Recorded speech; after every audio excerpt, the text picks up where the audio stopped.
The last thing we're going to talk about as far as virtual instruments are concerned is the importance of the appearance and the usage of the virtual instrument itself. There's some plugins that just don't do it. This is all about that vibe where if you don't like the things that you're using, you're not going to want to make music. In the past, there's been a lot of uninspiring UI, user interface setups for a lot of these virtual instruments. That's not really the case anymore. A lot of these have some really nice looking interfaces, and I'm going to show you a few right now, and you can decide what your thing is and what you like to use. And I'll show you what I like and the things that I don't like about these interfaces. All right, so I'm in Reaper here. I'm gonna hit Alt F, which is my shortcut to open the effects window. So first of all, I'm gonna do one of the default Reaper plugins. I guess you could call them plugins. They're just built-in software that does kind of utility type things like EQ, compression. Let's bring up the Recomp. That's a good one. Recomp.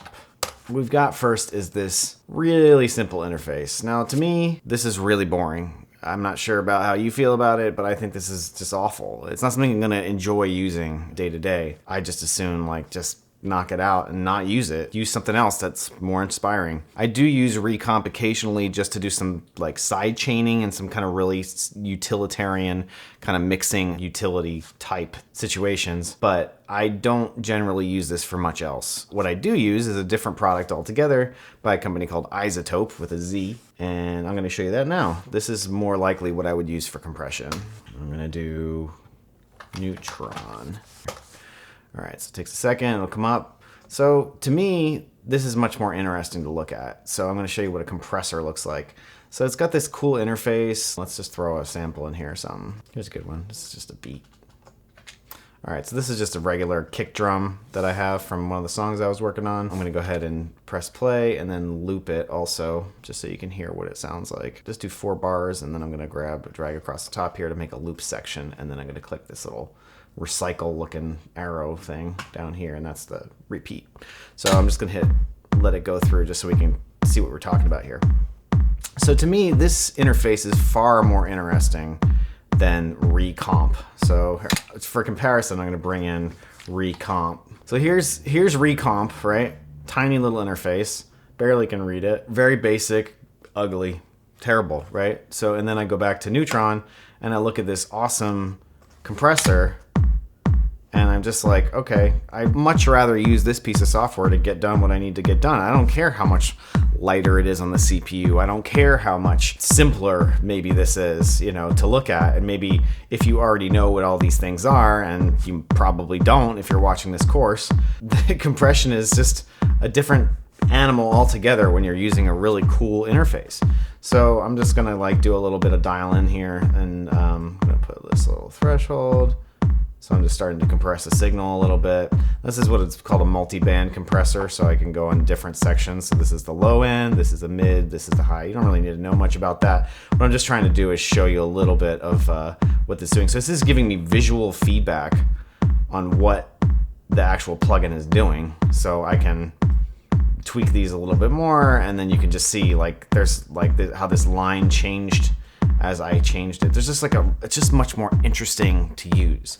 So that's not something that you can kind of throw to the wayside. A lot of people will tell you, a lot of the nuts and bolts kind of utilitarian mixer guys will tell you, on a YouTube video or whatever, this is all you need, this is all you need. Forget it. It's not all you need. What you need is an interesting experience, so you're gonna wanna come back and use this again. Now I'm gonna go back and look at this and what this looks like, and this is basically the same thing. So you're looking at this, yeah, of course you're getting what this is doing. It's doing the same thing as it was before. I'm pulling down the threshold here, and you're seeing that compression happening. That's compressing the audio signal on the top of the peaks. It's pushing that down again, like we were seeing visually in the other plugin. It's the same thing, except it's a lot less interesting.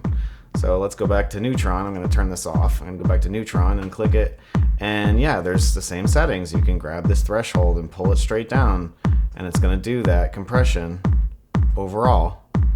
So you're starting to see those dips. That's what it's doing.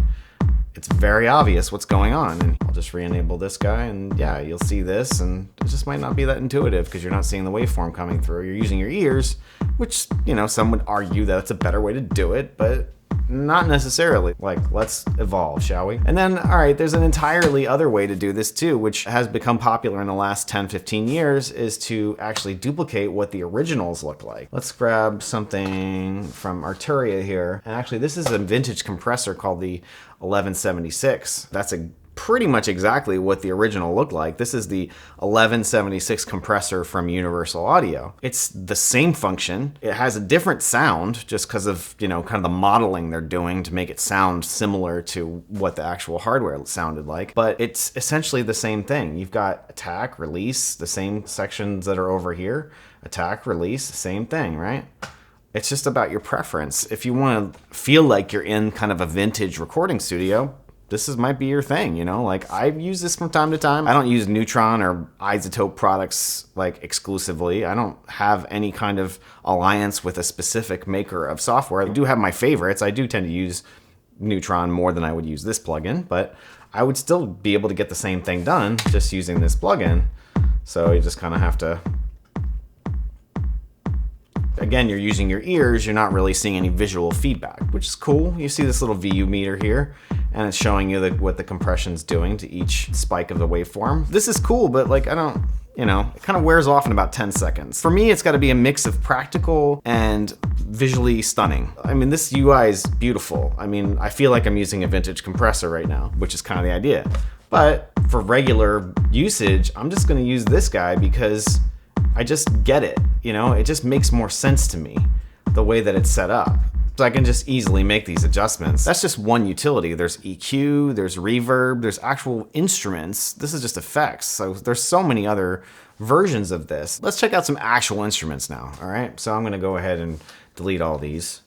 And let's do some of those synthesizers we were looking at before. Actually, I'll pick this one. This is really interesting. This is not an Arturia synth. It's a recreation of a vintage synthesizer, which is pretty much my favorite synthesizer in the world. So this is a recreation of the Oberheim 8 voice, and it's a huge, huge machine. It's like this big. I've actually played on the 4 voice version of this.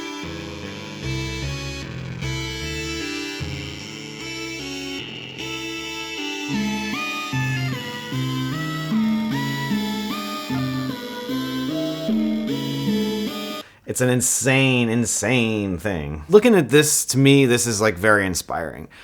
It's reminiscent of the instrument that I've actually played on, plus it's got some extra functionality. If you open this and you're like, oh my God, what is this? I can't deal. That's cool. Like, don't use it. Like, this is really inspiring to me specifically. So I can just easily bring up some of these presets in here and hit the browse button, and then like, okay, I can go and grab some bass. Like, there's some kick-ass bass in here. I mean, hell yeah. It's just got that dirty analog vintage sound mixed with this interface that looks like something out of the movie Alien from '79. It's the same era. I believe this synthesizer came out in 1975 or something like that. It's very close to that era. Like I said, I've played on these things before and they just sound insane. In person, it sounds even more amazing plugged in through an amplifier.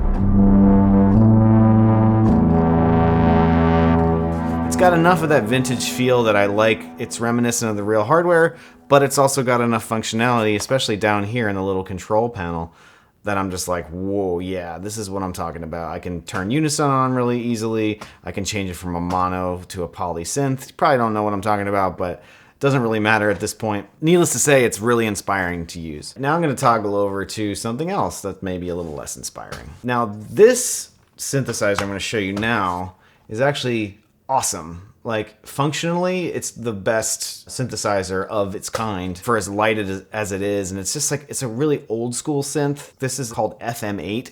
It's a play on DX7, which was the synthesizer I showed you in an earlier video by Arturia, which was the Yamaha. It's an emulation of the Yamaha DX7. The reason it's called FM8 is 8 oscillators or 8 operators instead of 7 operators, which the original DX7 had. But FM is the type of synthesis, and it's got a lot of really great sounds. So I'm just gonna show you one of those right now.